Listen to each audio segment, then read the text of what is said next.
We are the Association for Child and Adolescent Mental Health, or ACAM for short.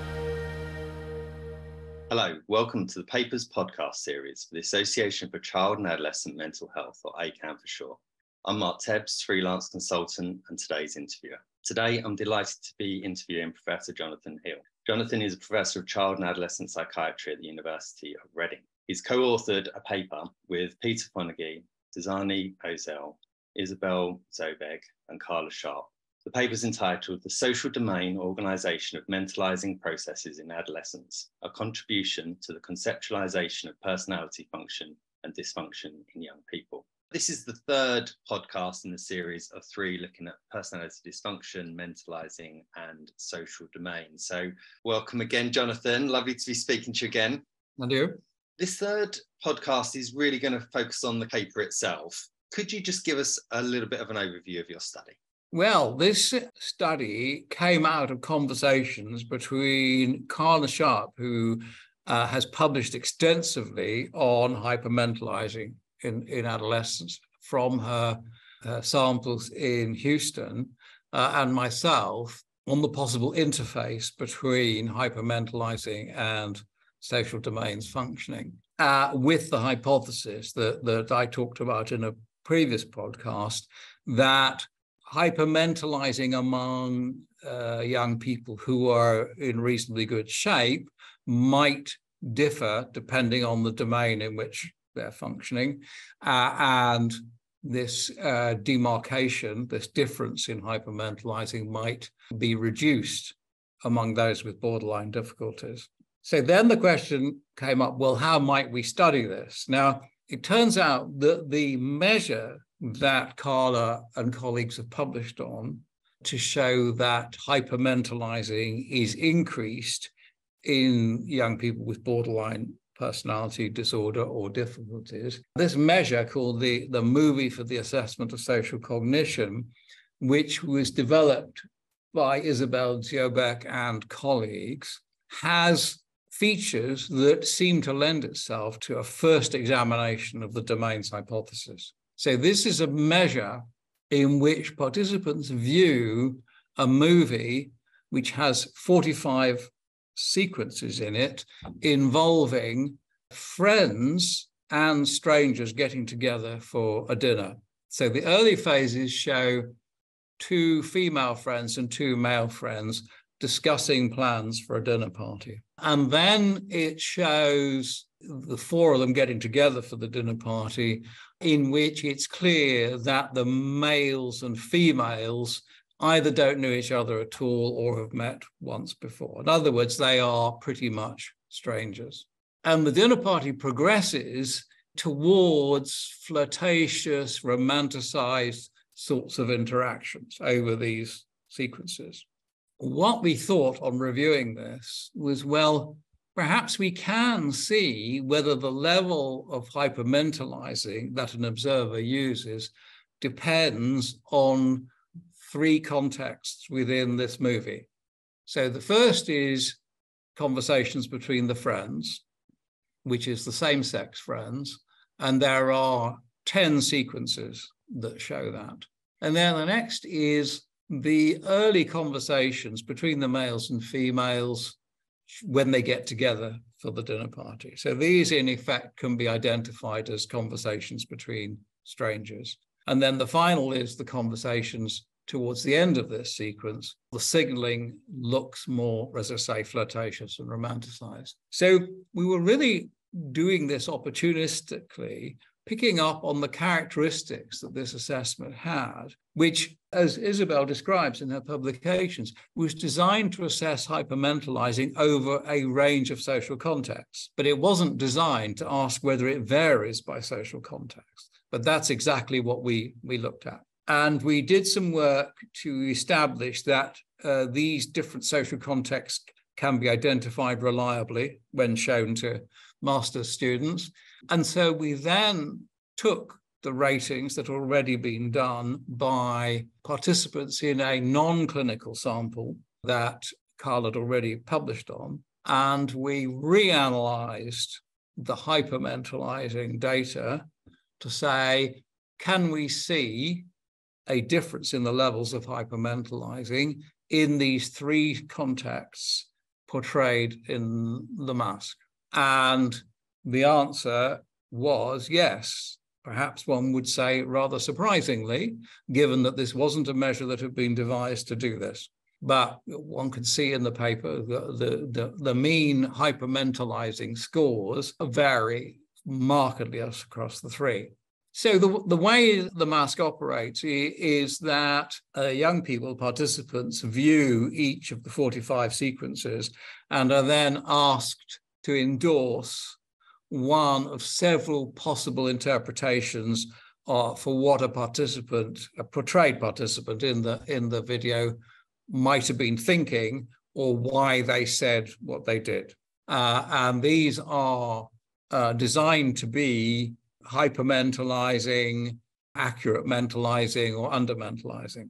So the method generates up scores of 0 to potentially 45 if you take across the 45 sequences on each of those dimensions. So what we did, having identified the 10 friendship interactions, the 10 early stranger male-female interactions, and the 10 later romanticized interactions, we then generated hypermentalizing scores for each of those.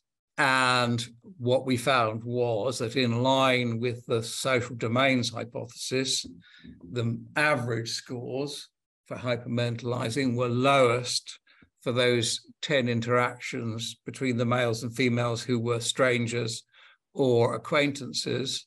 They were intermediate for the interactions that were portrayed as between friends, and they were highest for the later interactions that were the flirtatious, romanticized ones. So that was consistent with the idea that there is a social domains organization of hypermentalizing. Perhaps I should say here, the one caution we need to have is that because we're using a pre-designed measure that wasn't a previously existing measure that wasn't designed to assess these differences, it is possible that progressive change was a function of time in the assessment. In other words, we can't rule out that the young people tended to interpret interactions as in hypermentalizing terms the longer they went into the assessment. Then the second question was, are these young people, and again, important to emphasize, this is not a clinical sample, with high borderline features, assessed using a widely used measure called the Borderline Personality Disorder Features Scale for Children, which has been validated against interview measures of borderline personality disorder. Was this demarcation of hypermentalizing reduced among those with high borderline features? And the answer was, yes, it is, quite strikingly. So in other words, the young people in this community sample with high borderline features, and in fact, what we show in the paper, those above the threshold identified in interview, clinical threshold, their profile is almost flat. That is to say, their levels of hypermentalizing are very similar across the three kinds of social contexts that we identified in the mask. And there's a stepwise progression among those with middle and low levels of borderline to a more differentiated pattern of hypermentalizing. You mentioned you were slightly surprised by the results. Could you tell us why that was the case? Well, it's probably based on the surprise that one commonly has when one's hypotheses turn out to be supported. I think the fact that we had to use a measure that happened to have these characteristics rather than being designed for them just made it, one could argue, more striking. And I think the key thing for us is we went from the hypothesis. I mean, you wouldn't have done this analysis if you didn't have the hypothesis, that we could go from the hypothesis to a really quite clear-cut set of findings, both in terms of this variation in hypermentalizing and the way in which that variation was altered in the presence of borderline personality disorder. What are the implications of this finding, maybe from a research perspective? Well, the first is it needs replicating, which I guess is the answer we always have, but it's a very important thing to say. I think what it does is, if it is replicable, is opens up the possibility of the study of the interplay between two areas that are commonly thought of as rather separate, which is social functioning, interpersonal functioning, and social cognitions, that is, the way in which people interpret what others do. So that one might say, well, we can't do one without the other. So rather than say, well, what are the ways that people view each other's behaviors, the implication of this would be, well, that isn't a question you can answer without knowing who they're with. But that would need a lot of working out in terms of future research. And then, and we go back to what we've talked about in previous podcasts, to what extent is the variation or the reduction in the domain demarcation that we identified with borderline, to what extent is that dimensional? I mean, is it that if you've got a lot of borderline difficulties, that's even more marked? Is it that you've got very few, it's somewhat there, but not a lot? And then, of course, to what extent does the borderline profile have a specific link to this? Are there other mental disorders that also have this? So there's a lot of further questions about the specificity and the severity of borderline difficulties. I think our hope is, and as reflected in the title, that this will help to flesh out how we think about borderline difficulties, not just at the level of behavior, but of understanding what's going on in the young people's minds and in their relationships. And those are both very important topics or areas therapeutically. Are you aware of any further research that's starting to explore this? Is there any research you have on the horizon that is going to look at this further? Well, one of the possibilities coming out of this study is that if one just takes the mask scenarios, a key point to make is that what we referred to as the romantic interactions, that's the later ones in the mask, are not interactions in established romantic relationships. So our hypothesis is that that is where the highest levels of hypermentalizing will be. Now, one issue for future research is, can we devise similar sorts of tests that would portray interactions among romantic partners? But the other side of this is that perhaps what the mask can do is show us how young people think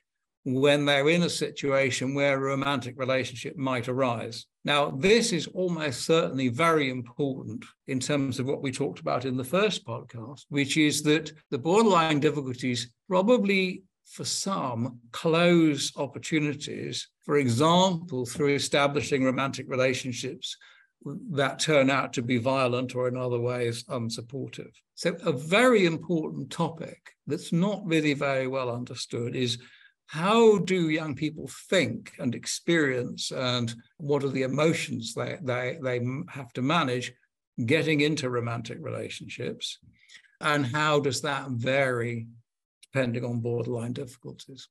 So one of the plans we have, and we're looking for funding to support this, is to use the mask with young people, as the mask as written, as a way of linking to how they're establishing romantic relationships. So using the same sort of interviewing approach as we did with the adult personality functioning assessment, we know how to ask young people, for example, about whether they've taken a relationship forward, even where it's already in trouble.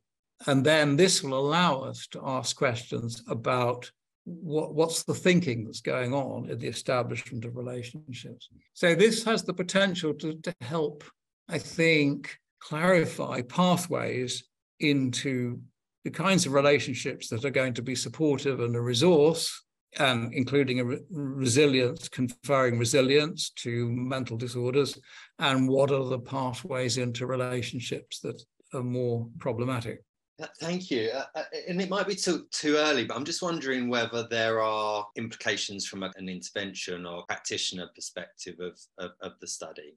Well, I think the findings suggest that there may be more than one way to come at the work with young people. So, for example, one approach might be what I might think of as a psychoeducational approach, which would involve conversations about what different kinds of relationships are for, what you can expect in different kinds of relationships, what kind of thoughts come up in different kinds of relationships, and how to make decisions about different kinds of relationships.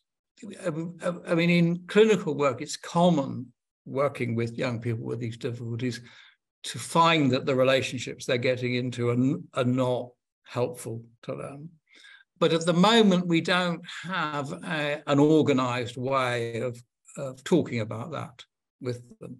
These findings would suggest, well, one thing is one can talk about the specific relationships, but another is you can talk about, well, what is it I expect to find in the relationships, and how might I feel in those relationships, and how might I interpret what people do in them.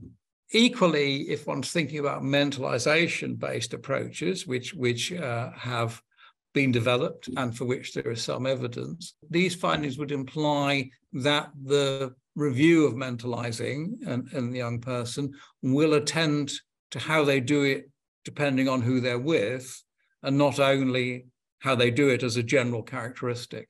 So you'd begin to develop a social domains informed mentalization-based therapy. Thank you so much. We're coming to the end of the podcast, so I'm just wondering whether there's any final take-home messages, any kind of things that you kind of want to kind of end on. Well, I think for me, the extraordinary thing is what humans achieve in their social relationships, which are really at the core of everyone's lives, in terms of making these adaptations and modulations depending on who they're with. It is an incredible capability which clearly develops early and seems to be very important to the extent to which our lives are fulfilling, enjoyable, productive, and so on. So I think one of the take-home messages for me is an admiration for what it is that humans are able to do and how complex that is, and then an appreciation of what it's like for that not to be quite working, and the importance of that and the implication of that, and hopefully then a set of ideas about how one can support people in maintaining this very demanding, sophisticated, remarkable capability.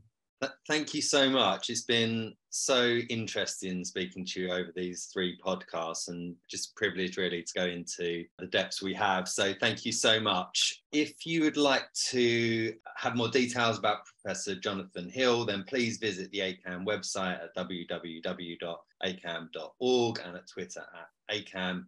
ACAM is spelled ACAMH. And don't forget to follow us on your preferred streaming platform. Let us know if you enjoy the podcast with a rating and review, and do share with friends and colleagues.